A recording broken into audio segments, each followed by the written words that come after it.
na parte de terça-feira, a esposa prostituta de Oséias.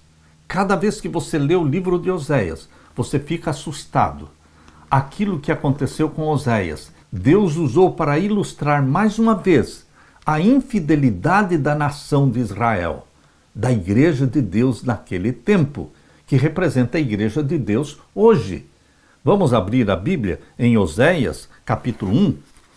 O pedido de Deus ao profeta Oséias foi uma das tarefas mais estranhas que ele já deu a um dos seus servos, casar-se com uma prostituta.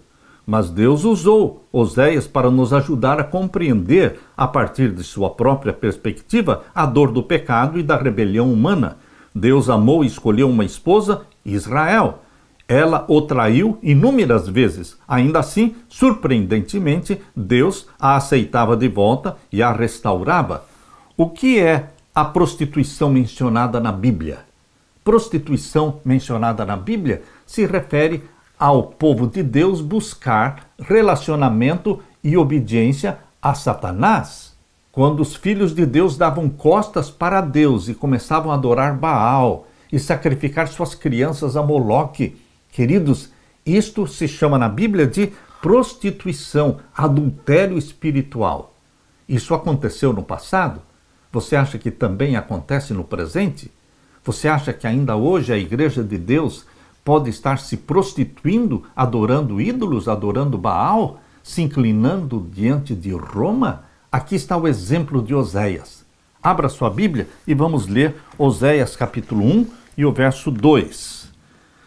O princípio da palavra do Senhor por Oséias. Disse, pois, o Senhor a Oséias: vai, toma uma mulher de prostituições, filho de prostituição, porque a terra se prostituiu, desviando-se do Senhor.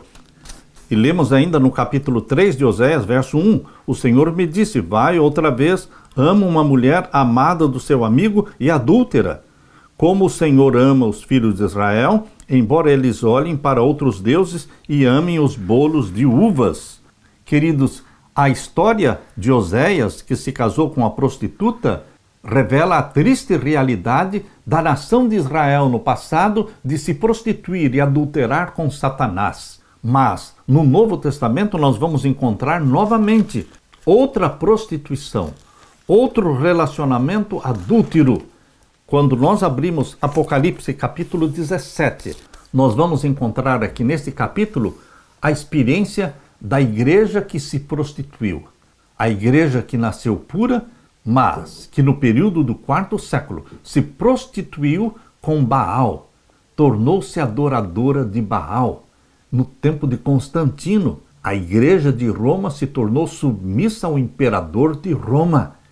E desde o 4º século até hoje, Roma é representada aqui no capítulo 17 como uma igreja que se prostituiu. Abra a sua Bíblia em Apocalipse capítulo 17 e vamos ver o verso 1 e verso 2. Veio um dos 7 anjos que tinham as 7 taças e falou comigo dizendo-me: vem, mostrar-te-ei a condenação da grande prostituta, está sentada sobre muitas águas, com a qual se prostituíram os reis da terra, e os que habitam na terra se embebedaram com o vinho da sua prostituição. Uma mulher pura representa a igreja pura de Deus, como está em Apocalipse capítulo 12, verso 1. Mas uma mulher prostituta representa a igreja apostatada, que deu as costas para Deus e passou a adorar Satanás. E levou-me em espírito a um deserto e vi uma mulher assentada sobre uma besta de cor de escarlata e que estava cheia de nomes de blasfêmia e tinha 7 cabeças e 10 chifres. E a mulher estava vestida de púrpura e de escarlata e adornada com ouro e pedras preciosas e pérolas, e tinha na sua mão um cálice de ouro cheio das abominações e da imundícia da sua prostituição. E na sua testa estava escrito o nome Mistério, a grande Babilônia, a mãe das prostituições e abominações da terra. É um mistério. A igreja que nasceu pura, agora se tornou uma prostituta. Queridos, Deus ainda tem dentro desta igreja apóstata, desta igreja de Roma, Deus tem ainda uma multidão de filhos e filhas sinceros. E no capítulo 18 de Apocalipse, você encontra um convite de Deus, um chamado de Deus para aqueles filhos de Deus que ainda estão em Babilônia. Lemos em Apocalipse 18, verso 1 a 4. Depois destas coisas, vi descer do céu outro anjo que tinha grande poder, e a terra foi iluminada com a sua glória. E clamou fortemente com grande voz, dizendo: Caiu, caiu a grande Babilônia, se referindo à igreja de Roma. Ela é a igreja mãe, ela tem suas filhas. As filhas de Babilônia são aquelas igrejas que obedecem os mandamentos da mãe. Ou seja, o mandamento de Deus manda guardar o sábado, mas o mundo todo está guardando o domingo. Portanto, todas as igrejas que se chamam protestantes ou evangélicas, mas guardam o domingo, elas estão obedecendo o mandamento papal, são filhas de Babilônia. Por isso, caiu, caiu a grande Babilônia, é a queda da mãe e a queda das filhas também, e se tornou morada de demônios e coito de todo espírito imundo e coito de toda ave imunda e aborrecível. Isto está dizendo que o demônio toma conta das igrejas que se apostatam, porque se tornam morada de demônios e de espíritos imundos.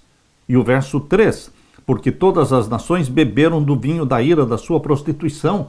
Todas as nações é uma igreja mundial, tem poder mundial, se relaciona com os reis e príncipes da terra. E todas as igrejas correm para Roma e se submetem ao papado.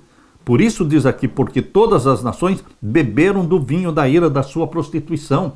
Todos estão aceitando as doutrinas de Roma. Queridos, as duas principais doutrinas de Roma, que são aceitas pelas igrejas chamadas de filhas de Babilônia, primeiro é a santificação do domingo.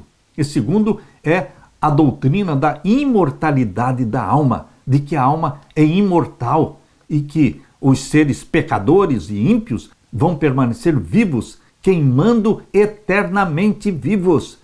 Queridos, isso não é uma doutrina bíblica, porque o povo de Deus, que obedece os mandamentos de Deus, guarda o sábado, o 7º dia da semana, e crê que a alma é mortal.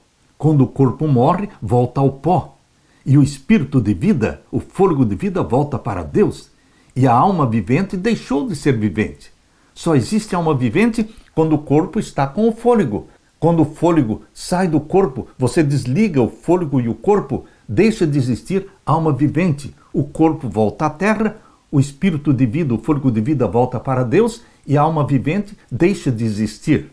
Portanto, o povo de Deus que obedece os mandamentos de Deus e que guarda o santo sábado, também rejeita a doutrina da imortalidade da alma.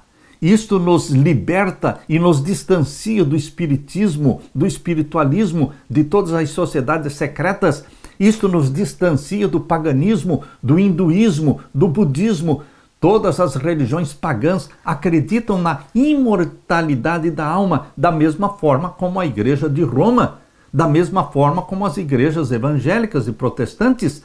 Por isso, meu querido irmão, Deus quer nos distanciar do paganismo e da apostasia, e quer ensinar para você a obediência aos mandamentos de Deus, escritos pelo dedo de Deus, os 10 mandamentos, que estão em Êxodo capítulo 20. E também quer que você acredite que o homem ou a mulher, nós seres humanos, ao morrermos, o corpo volta ao pó da terra, o fôlego de vida, o espírito de vida volta para Deus e a alma vivente deixa de existir. Não existe uma alma imortal vivendo fora do corpo. Não existe uma entidade pensante, consciente que vive fora do corpo. É exatamente isso que Eclesiastes capítulo 9 ensina. Abra sua Bíblia, Eclesiastes capítulo 9, versos 5 e verso 6. Aqui diz: porque os vivos sabem que hão de morrer, mas os mortos não sabem coisa nenhuma. Os mortos não sabem nada, não têm consciência. Nem tampouco eles têm jamais recompensa, mas a sua memória ficou entregue ao esquecimento. Até o seu amor, o seu ódio e a sua inveja já pereceram, e já não tem parte alguma neste século em coisa alguma do que se faz debaixo do sol. Os mortos não louvam a Deus, os mortos não sabem nada, os mortos não podem dar conselho para ninguém, porque os mortos estão mortos. A Bíblia diz que eles estão dormindo no pó da terra, esperando o dia da ressurreição, que será na volta de Jesus. Esta doutrina bíblica do estado do homem na morte ensinando que os mortos estão dormindo no pó da terra, nos distancia do paganismo, do hinduísmo, do budismo, do catolicismo, enfim, meu querido irmão. Deus quer nos libertar desta doutrina pagã da imortalidade da alma. Deus quer nos libertar da adoração ao sol, da santificação do domingo. Deus tem um povo fiel dentro de Babilônia. Por isso aqui em Apocalipse capítulo 18, verso 4, Deus diz: "E ouvi outra voz do céu que dizia: sai dela, povo meu." Aqui está o convite de Deus para o seu povo dentro de Babilônia. Sai dela, povo meu, para que não sejas participante dos seus pecados e para que não incorras nas suas pragas. Meu querido irmão, Deus tem um povo fiel, sincero dentro de Babilônia. Mas a igreja de Roma, que é Babilônia, com as suas filhas, estão apostatadas. E na Bíblia, isso é chamado de prostituição, de adultério espiritual. A Bíblia revela que os erros de Israel no Antigo Testamento seriam repetidos pela Igreja de Cristo no Novo Testamento. O povo de Deus, com o qual ele fez uma aliança, se desviou completamente antes do exílio de Babilônia, imitando as práticas idólatras das nações vizinhas. A tragédia é que o povo de Deus, a partir do período do Novo Testamento, acabou fazendo a mesma coisa que o seu povo do Antigo Testamento havia feito, levando à transgressão e apostasia que permanecem até hoje. Em ambos os casos, o povo de Deus se afastou do relacionamento com ele e procurou supostas soluções humanas para os seus problemas. As palavras que Deus usou no livro de Oséias mostram que ele não estava apenas tentando nos mostrar o que fizemos de errado, mas como se sentiu Deus diante disso.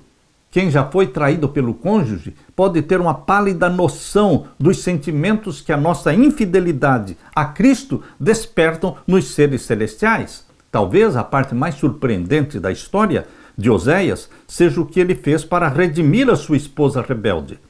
Quando lemos o último convite de Deus à humanidade, chamando o povo de Deus para sair de Babilônia, em Apocalipse 18, verso 4, percebemos que Deus tem um povo dentro de Babilônia, não desconhecidos, mas um povo conhecido por Deus. Ele os conhece profundamente e os ama. Quando o mundo avança em direção ao seu momento mais sombrio, Deus ainda oferece o preço da redenção que ele pagou para nos comprar de volta com o seu sangue. A cruz de Cristo, mais do que qualquer outra coisa, mostra o desejo intenso de Deus de salvar o seu povo rebelde. De que maneira, mesmo a nossa igreja pode se envolver em adultério espiritual, bebendo do vinho de Babilônia, praticando as festas de Roma, buscando amizade com Roma, visitando o Vaticano, se submetendo às ordens papais, submetendo-se à encíclica papal Laudato Si, que manda guardar o domingo, submetendo-se à Organização Mundial da Saúde, submetendo-se à ONU, submetendo-se ao Fórum Econômico Mundial, submetendo-se ao Concílio Mundial das Igrejas. Meu querido irmão, existem muitas e diferentes formas de se submeter a Roma, retornar para os braços do papado. Hoje, a igreja cristã, a igreja protestante está voltando para Roma. O ecumenismo é uma estrada de mão única que leva todo mundo de volta para Roma. Mas Deus está dizendo: sai dela, povo meu. Que você ouça o chamado de Deus. Aleluia!